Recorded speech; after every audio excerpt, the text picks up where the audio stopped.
Welcome back to Las Vegas. It's Alex Belfield talking to some of my favourite people, and the most incredible magician here in Las Vegas at the moment is Criss Angel. How are you? It's great to see you, Alex, and I thank you so much for coming back to Believe once again. This is great. It's so nice to see you, and I tell you why I love your show. It's so polished and so quick. I won't say who, but I saw a magician yesterday, and 3 of the 10 tricks went wrong. He got everybody up on stage who didn't speak English. The thing took twice as long as it should have. It is amazing to me how magic can go so wrong, even when you know what you're doing. Well, in fairness to whatever that magician was that you winked at, and to all the magicians, you know, this is live, and honestly, things have happened in my show that, you know, the fire alarm went off in one performance. You know, the things that are out of your control, but have to do with timing or, you know, things that are uncontrollable, if you will. And that's what makes live performance so exciting and so wonderful for the public, because it really challenges myself and the other magicians and artists to really be able to adapt and take a situation that produces lemons and make lemonade from it. Having said that, though, if I'm watching a magician and it doesn't work and you don't know how to get out of it and there's no way out of it, you're going to look pretty damn stupid, aren't you? Well, I believe there's always a way out of it, and I think that really tests the skill and the wisdom of the entertainer, because even if something goes drastically wrong, you can always have the audience on your side.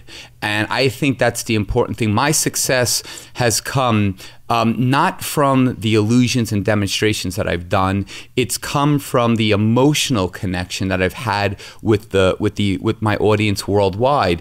It's that connection when they care about you, they're rooting for you. So when something goes wrong, you know, they're there to support you, and they can see also how difficult, because we try to make it look easy, right? But a lot of what we do in Believe is illusions and demonstrations that you'll never see in any other show in the world, because it involves technology. It takes magic out of the box and creates the illusion without any boxes. Essentially, the proscenium, the theater, is the box. So it really relies more so in this show than any other show on split-second timing. A millisecond can make the difference if one aspect is not on their game, whether it would be lighting, whether it would be special effects, whether it would be the choreography, the music, and some other technical things that I can't discuss. I have 2 favourite magicians in the world. You're one of them, because what you do is so clever. The other was Lance Burton, who I thought was a master magician in an old sense, that he could do things with his hands, and he made it look so beautiful in a traditional sense. But what's great about you is you're modern, and seeing your crowd today, the front row was full of kids, the second row had 30-year-olds, the next row had 50-year-olds, there was 90-year-olds, then there's 30-year-olds. You've really made Magic 2013, because a lot of people make it look quite old-fashioned with all that steering and hand stuff that's a bit old-fashioned, isn't it, really? Well, I've been very blessed to have the #1 best-selling magic show in the world, and it's really a tribute to the amazing company that I've aligned myself with. That's Cirque du Soleil, that's MGM, Luxor, and the incredible team that works on the show, because I am tireless with trying to make the show better. I realize that we're in a very difficult economical time. It's challenging, and people are not coming to Vegas to see multiple shows. They're coming to see one show, and I'm just grateful that they're picking our show to see. And I want to deliver the very best performance that we can possibly do, and have them give me the greatest PR, which is word of mouth, because we don't take out a lot of billboards and stuff like that. We don't need to do that stuff. It's our audience has come because they've seen me on television, they've seen the show, they tell their friends, and the demographic is so diverse. It's all different demographics, different, you know, people from the spectrum, whether rich, poor, black, white, Asian. It's everything, and it's just such a gratifying feeling to have people, because magic appeals to the masses, and to be able to present it in a way where it's an intimate kind of evening. It's a concert. It's fun. It's exciting. It's entertaining. It's dangerous. It's sexy. It's scary. It's something for everybody in Believe. I've seen you on the internet, and you have more hits than any other magician in the world ever, put together probably. And some of the stuff you do is quite creepy. There are no boundaries with you, are there? You'll do anything. If it's in the sort of mind freak area, if it's in the pushing magic to the next level, you're prepared to do anything. How have you managed to sort of get the women on side? Because that's the tough thing, isn't it? Because this is sort of, oh, guys go and see the magic, the women go and see the Chippendales, but you've really made them love you. Is it because you're a sex symbol? No, I don't look at myself in any way, shape, or form as a sex symbol or as, is even attractive, quite honestly. I think what it is, honestly, it's the message. I think I put out positivity in a world where you can find so much negativity on your Twitter, on your, on the internet, in schools. And I'm out there saying, look, I am no different than anybody here.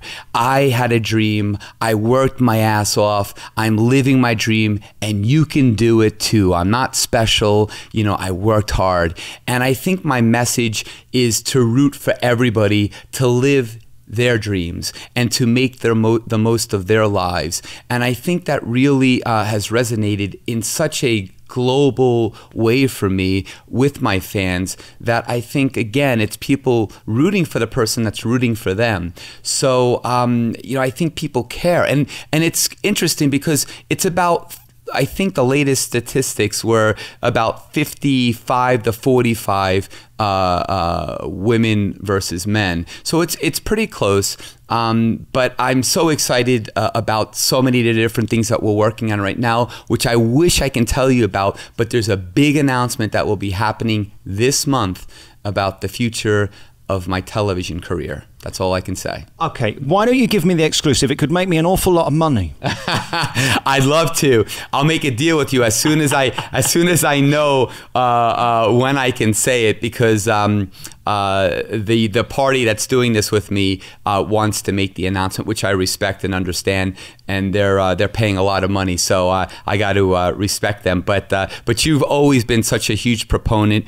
You've gave us the most amazing quote. I think it was last year. You said A+, and you've seen all the magic shows, and we certainly are using that quote, and we're very grateful to be able to use that quote, but we've worked very hard for it. But anything we can do for you and for your listeners, we are going to do. So you have a direct line to me. All right, good. Let's talk about the future and where you go. I mean, you're here for how long now? Because, I first saw this 4 years ago, and the show has evolved so much. A brand new show. A brand new show, loads of new tricks now. How long are you in it for at the moment? When are you out of contract? I have a 10-year deal. I just celebrated on Halloween of last year, my 4th anniversary. I got 6 more years to go. We have a 5-year option. We'll see what happens when we come to that. We'll cross that bridge. But I have 6 years left, and honestly, I'm not done with the show. I will be done with this show in about 6 months. I have new illusions going in that I've been working on, one of which for 17 years. I have a levitation that will revolutionize levitation as we know it in live performance. And that's a tribute to my incredible team and to Cirque du Soleil for giving me the opportunity to bring it to life. It's a crazy dream. And some other illusions along with new music, bringing in a lot of dubstep and some really cool music, costuming, redoing some of the lighting. I'm always tweaking. Guy Laliberté said to me one time, a production, a show is a living organism, and it's so true. So you're here 46 weeks a year. You do 2 shows a night for 5 days a week. Keeping it fresh, I think, is probably the hardest thing. I've seen a lot of shows here that are tired, and it's no surprise. It's exhausting. There is no Believe by Cirque du Soleil without Criss Angel, and your energy tonight, again, is just like the last time I saw it, and the time before that, and the time before that. You give 100%. Where do you get that from? Where is that belief to go on stage and give it 100%? Well, I just feel it took me, as I say in the show, which is really true, it took me 18 years to become an overnight success. This is what I dreamt about. This is what I had a burning desire to live and to breathe and to do. And so even when I'm tired or if I'm sick, I've never missed a live performance, any performance for that matter, in my career. I perform sick, I perform with a hernia, I perform with torn ligaments, I have, all sorts of medical conditions that I've performed with. I've never missed a show in my life. It's because I feel like people have paid a lot of money to come to Vegas, schedule it. They're excited about coming here. And I remember many years ago in the 90s when I came to Vegas, and I was excited to see a magic show. And I won't say what magic show it is, and I won't even give you the wink, but I will tell you this, that it got canceled, and I was so disappointed. And I never, ever want to make anybody have that disappointment, to feel that disappointment, because I know what it's like. And as long as I can get out of bed, I will be doing the show. And when I'm on stage, I'm always giving 110% along with my incredible cast and crew. For those obsessive-compulsive people listening on some digital device, you haven't got a rash and you're not having a good scratch. We've got the dogs here, just so people know, because there's been the odd, strange noise that people might be wondering. Yeah, I have. I've rescued these two beautiful German shepherds. One's a Czech shepherd, the other one's an American shepherd, and they have been just wonderful. One is named Chiclet, and the other one is named Oso. So in Spanish, it means gummy bear. It wasn't anything planned. It was the names that Oso. When I got Oso, that was his name. I didn't want to change it. And then Chiclet's real name was Piglet, which I hated, and so I named it Chiclet because it was my first dog when I was a little kid.